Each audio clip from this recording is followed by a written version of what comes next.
Welcome to the 2-Acre Homestead. Come along with us on our journey from a small, suburban homestead lifestyle to our new lifestyle, homesteading in the rural countryside of southern Arizona. We'll share with you our tips, tricks, successes, and failures. From both our past suburban lifestyle to our new rural lifestyle, all on the 2-Acre Homestead.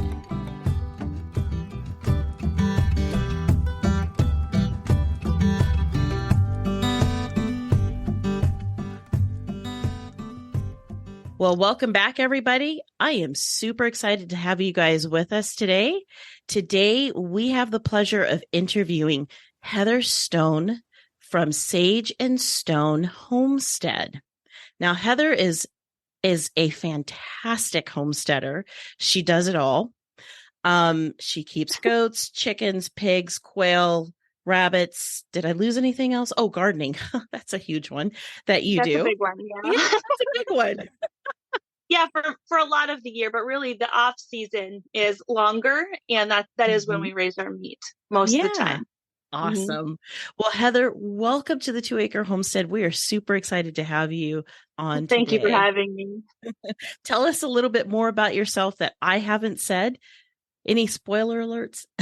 No, well, my husband Levi and I and our 4 kids live on almost 10 acres in southwestern Kentucky. And as you said, we raise a ton of animals. We do a lot of food growing here. We grow about 80% of what we need as far as nutrition. We still go to the grocery store, yes, but there are some comforts that we love. You and I talked about coffee off air a little bit, but yeah, but we really enjoy what we do here. And one of the main things that we do as well is help encourage people to do the same, to go outside of their comfort zone and really like take life by the horns, as it were. Exactly. Yeah. Yeah. And you can do this. Anybody can do it. Yeah. And that's the Anyone. thing. A lot of women too, don't realize that they can do things, by themselves. I do a lot on here. My husband works full-time away from the farm. So a lot of the farm duties are mine. And, you can just day by day, step by step.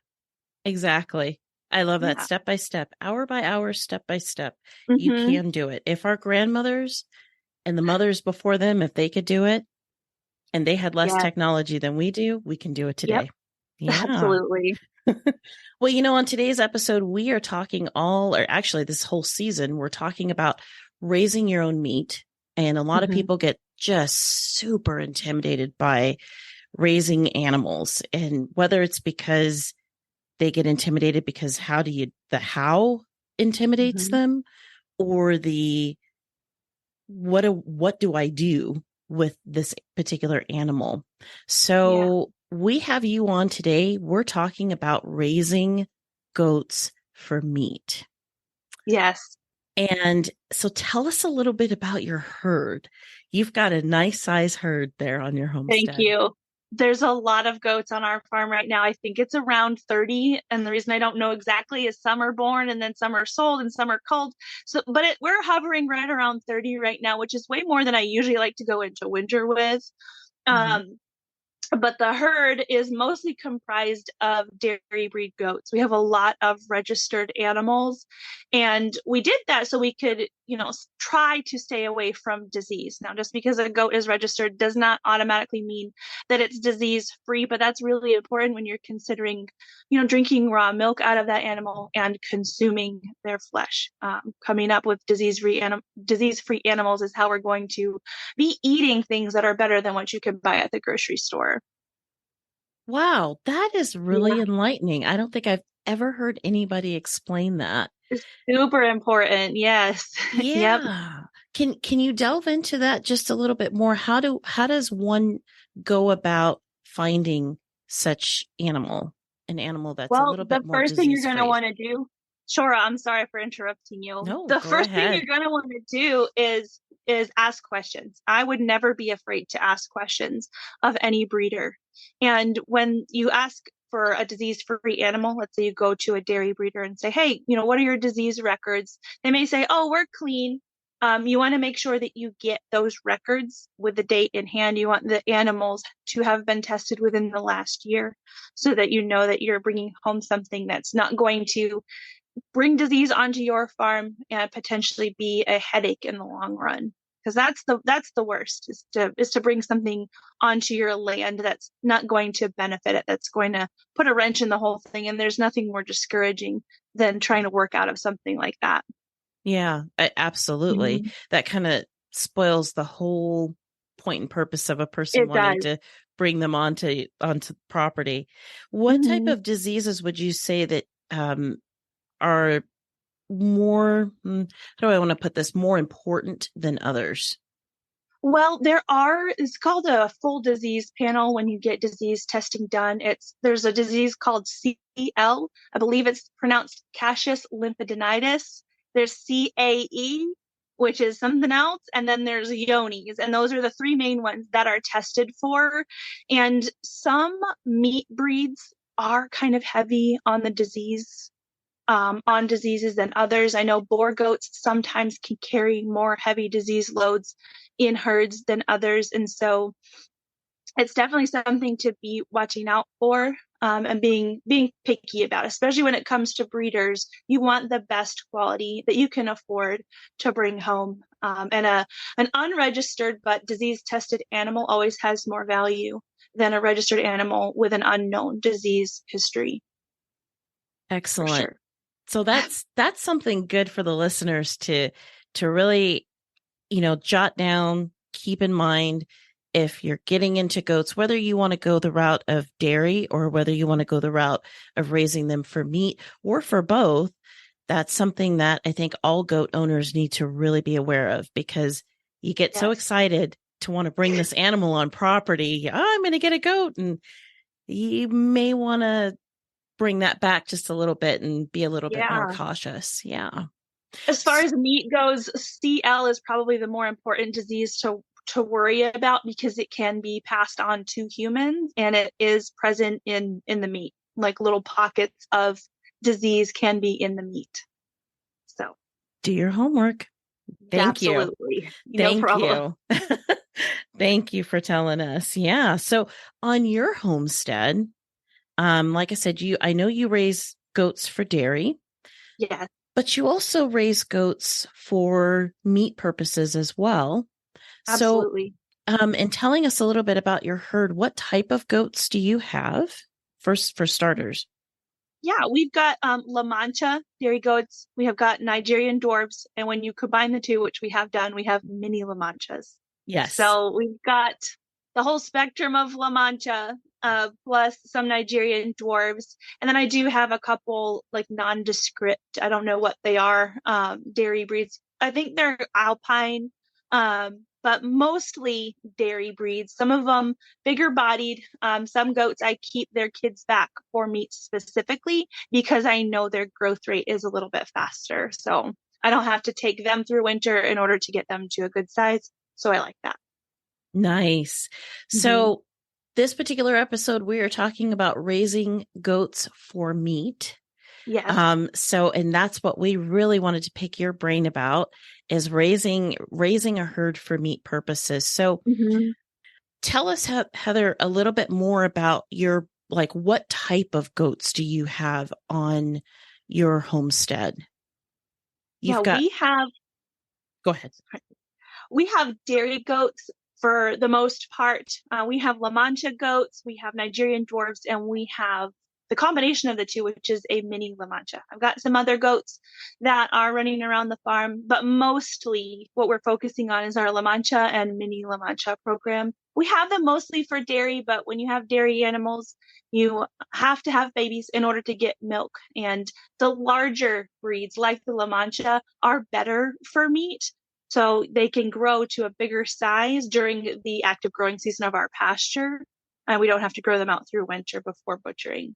Wow. And what was your purpose in getting the La Mancha, because of the dual purpose of that particular animal? Or that was absolutely one reason. There's a bunch of reasons to love La Mancha goats, but I'm their with you on ability that.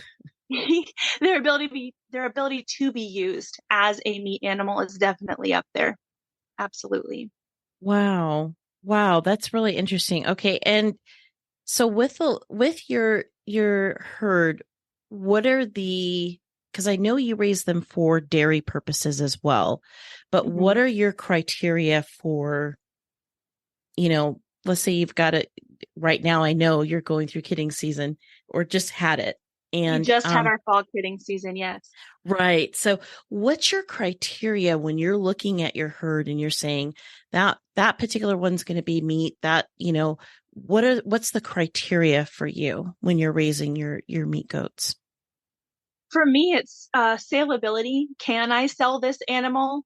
Most of the time, our area doesn't really want those earless goats. It kind of freaks them out. We have a lot of people around us that really like the cutesy goats and like them for pets and house pets.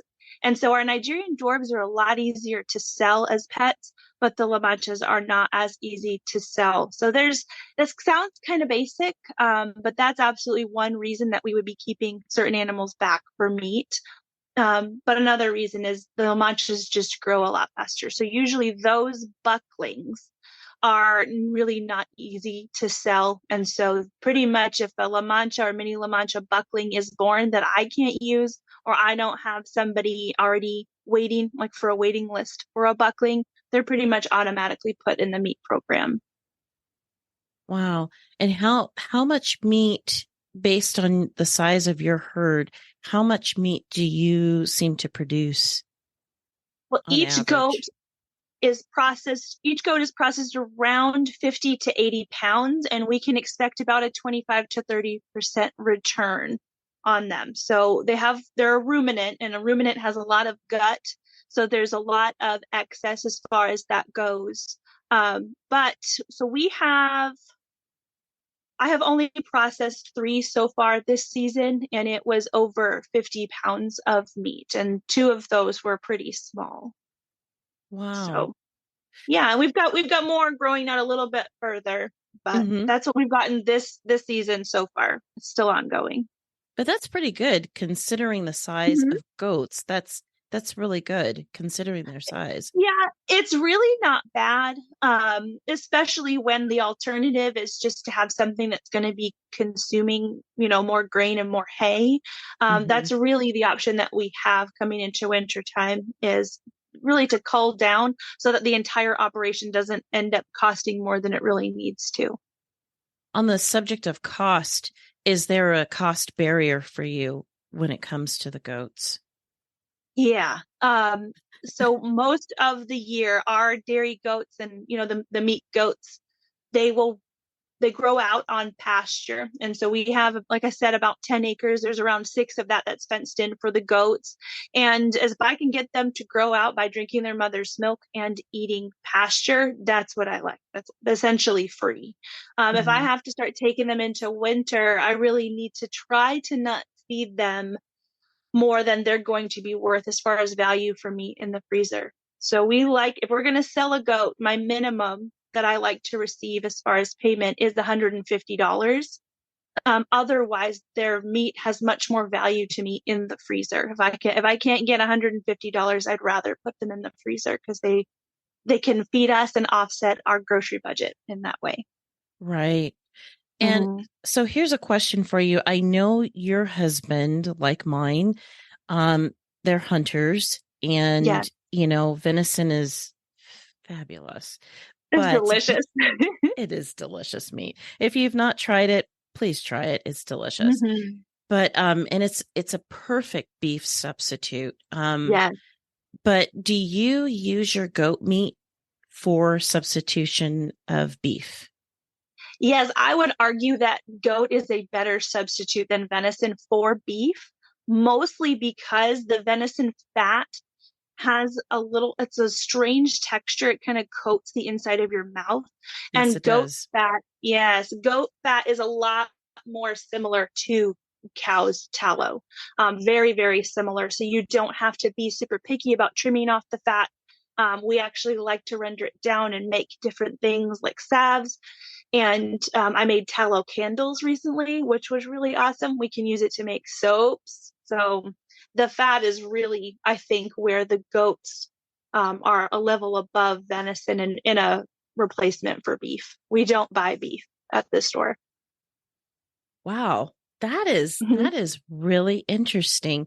And so that's really interesting to hear that, especially from my perspective, because I just got done rendering down a bunch of tallow yesterday. It's the But season. it is the season. 'Tis the season for tallow. But so is it a really good cooking fat? I think so. You're going to be able to tell very slightly that it is of goat. And it's really hard to describe. You know how goat, I don't know if you've ever had goat's milk from the grocery store. Have you had goat's milk before?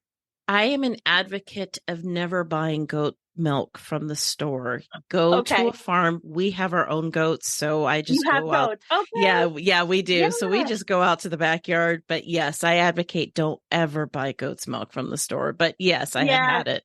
Yeah. Sometimes it's a little bit goaty. It's not like that. But you, as I mentioned, you can tell the difference between goat's milk and cow's milk when you drink it.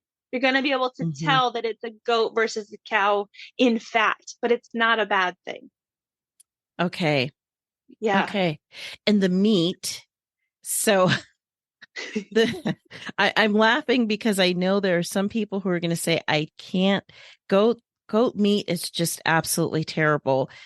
I find that the same people who say that about goat meat also have the same impression about goat's milk from the store. This is why I advocate don't get goat's milk from the store.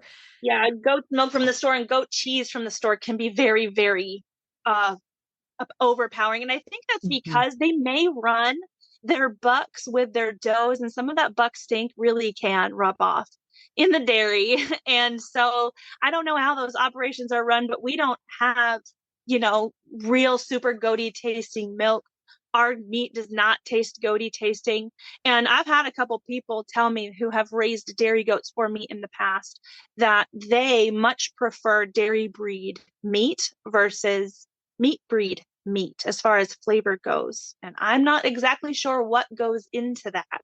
But I've heard the same too said for cattle that sometimes the Holstein can taste better than, the meat breed. Mhm. And I don't know why that is, but people say it. I've not eaten meat specific breed goat meat before to be able to verify. I know I have, and I've eaten Kiko. Yeah, from Kiko's, and it is very goaty. The meat you had was goaty. It's I've had it every which way you can, and every for many years, and it is when you have it from a meat goat, it is definitely a strong, overpowering. There's not enough Oh, spices to remove that taste. wow, But that's very interesting because that has not been our experience at all. I was just getting ready to say I have had dairy goat milk, dairy goat meat, and there Mhm. is a significant difference between the two of them. They do taste absolutely different. I'm That's wondering if amazing. I wonder if it's the milk aspect of it. Like if you can tolerate the milk from a dairy goat, and Mhm. especially when you get it fresh, then Yes, that still would translate through the meat as well. possibly. There's got to be something to it. There's got to be something with their ability to put lots of butter fat in the pail. Maybe there's something that permeates the meat as well in their bodies. I am not entirely sure, but that's definitely really cool to hear you say that as well. Yeah, I've had it. Yeah, my family is Creole, Uh-huh. and that goat is very much consumed. But yeah, no, it when it's Kiko, you can definitely taste it. It's Do you happen to know if the goat that you ate was from a castrated or an intact animal? no, I don't know the details. Okay, because that can also make a very big difference. I was just speaking to our butcher, and he said that if an animal, especially a goat, is not castrated 1 month per year prior to processing, that you're going to taste a much stronger flavor in their meat. And it's because of the hormones. That would make sense.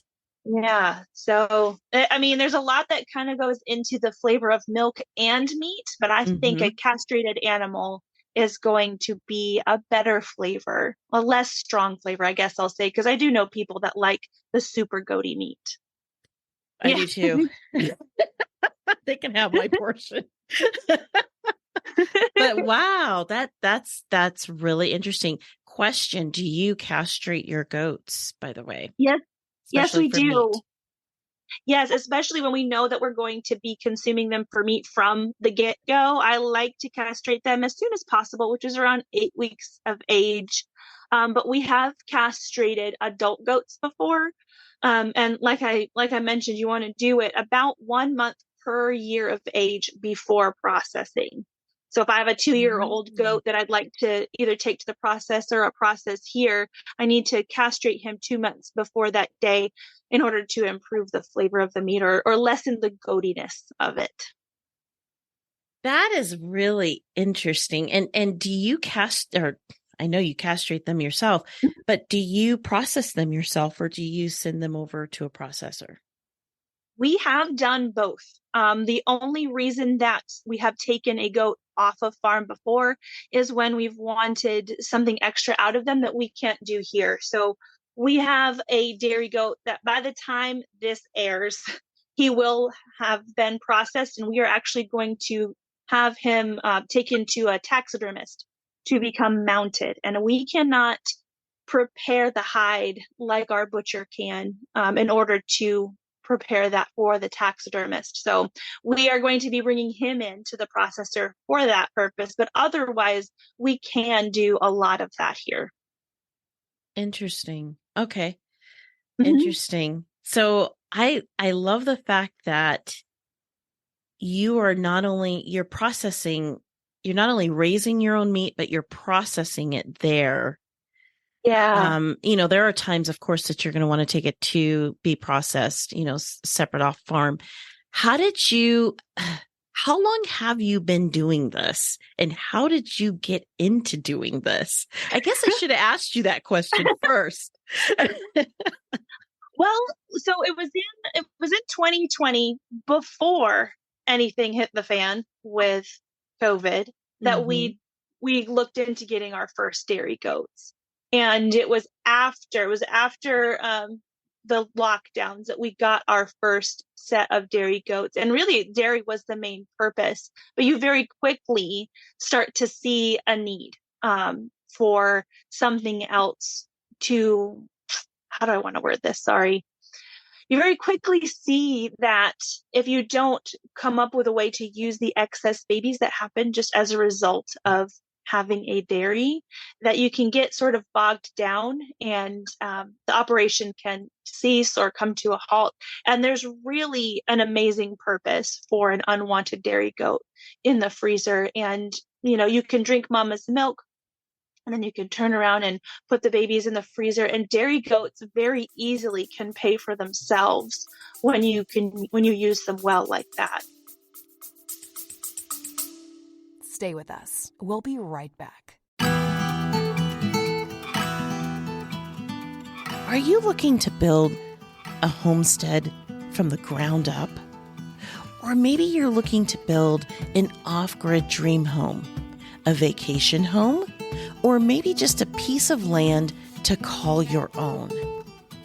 Visit yourcheapland.com to buy rural land in the wide open spaces of southwestern United States. When you visit yourcheapland.com, they're here to help you, and with their help, you can do this. You can take your dream of owning land and make it a reality. Most down payments are only $294, including the document fee. Remember, everyone qualifies for financing at yourcheapland.com. head on over to yourcheapland.com and start making those dreams come true. And now, back to our podcast.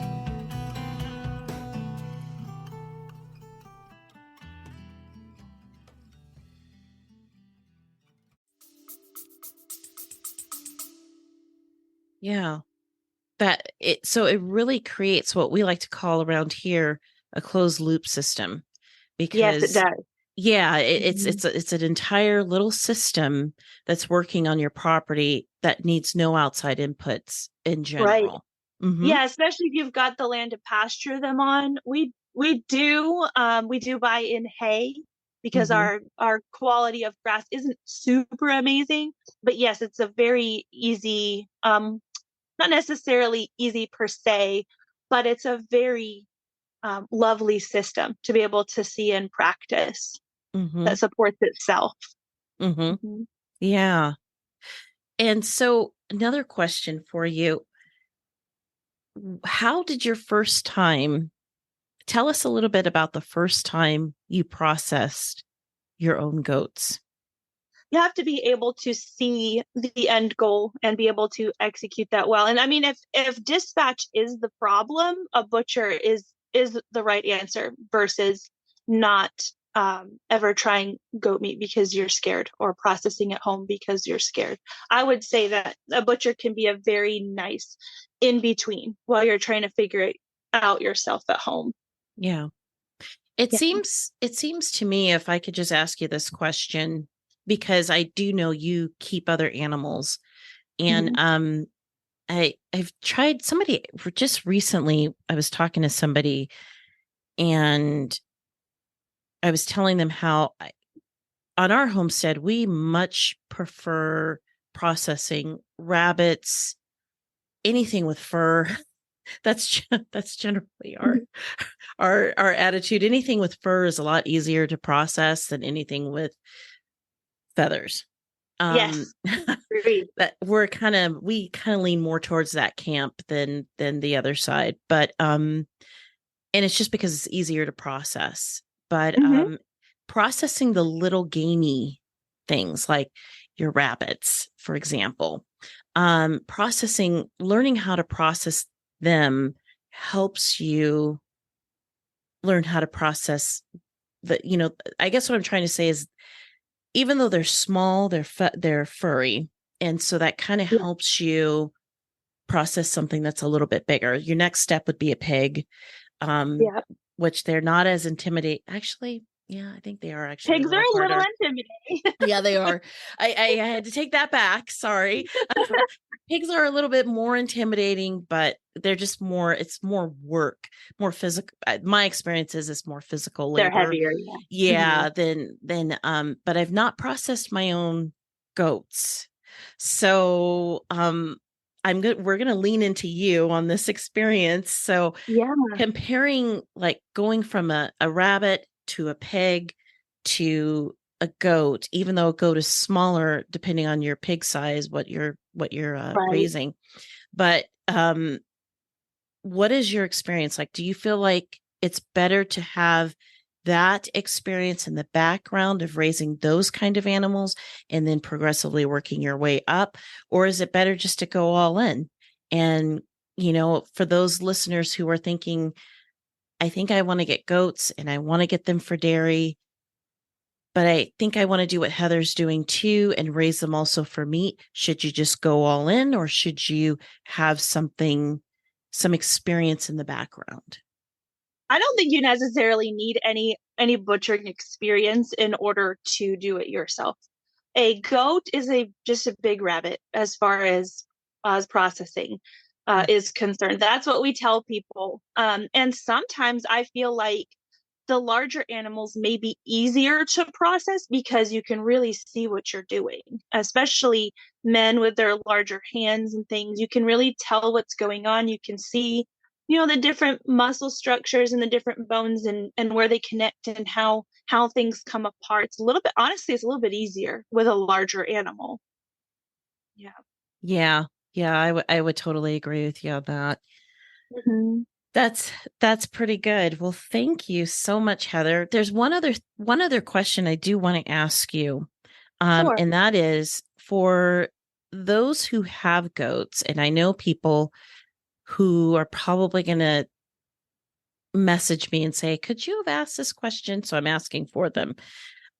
Those who already have goats, let's say there are female goats that are in your herd that you're not, for whatever reason, you're not going to breed anymore, or so you're just kind of left in limbo. What do I do with this goat? Well, What it, would you it encourage does them to do? depend. What would I encourage them to do? Well, I wouldn't want anybody to process an animal that they're going to regret processing. We definitely have animals and goats on our farm that will be retiring here, just because we're attached to them. But I did recently process one of my dairy does that I tried to sell. She wouldn't sell, and the only reason that I was calling her out of my program is because she's a little bit skittish, and I do have bigger girls that produce more milk, that are better mothers, that are better structured. And so we put her in the freezer. She was a 3-year-old girl. Mm-hmm. And as I mentioned, I did try to sell her, but I wasn't willing to sell her below a certain threshold. So, as I mentioned, they have value to me in the freezer. And I didn't want to sell her for less than I asked. So, sometimes you encounter that. You try to sell an animal, you want them to go to a good home. It does not always happen. And Mm-hmm. I want people to understand that the freezer really is an option. It doesn't mean that, you're a bad person or whatever. It's honoring and valuing the animal just in a different way. Right. Yeah.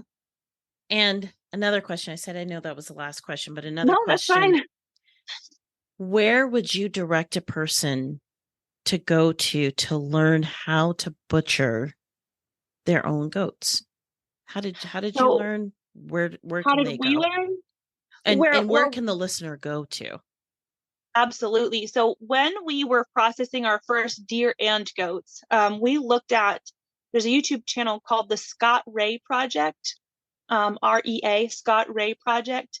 He has a lot of videos breaking down how to not only butcher the goat, but how to break down the entire goat into their individual parts and pieces so that you can cook it up. Scott Ray Project and Stephen Ranella, and the Bearded Butchers. Those are all very great resources. We don't have any kind of butchering content, not anything very specific to learn from on our channel, but those are the resources that we used, and it works really well. And off side shoot question here, is that something that the listener can expect to learn from you in the future? How to butcher? Possibly. YouTube has been a little bit hit or miss in what they are allowing on their platform. I have entertained the idea of maybe doing something off of the platform that might be behind a paywall. I just want to be able to really make sure that I'm delivering something quality before I go ahead and do that. So we've just, like I said, processed 3 goats here this season. It was probably good that we didn't try to record this last little bit just because it had been a whole year. So there were things that we were trying to remember what was best and where to cut and what to do. But in the future, maybe this season, if not this season, next meat season, we might have something available. No Well, promises, but it's in my thinker. that's super exciting. That's super exciting if you do. And if, Yeah. for those of you who are listening, if that's something that you're wanting to learn more about, or just really wanting to learn how to keep goats, how to maintain your flock, your herd, learn how to garden, head on over to Heather's YouTube channel. We'll have that in the show notes, or in the show notes below.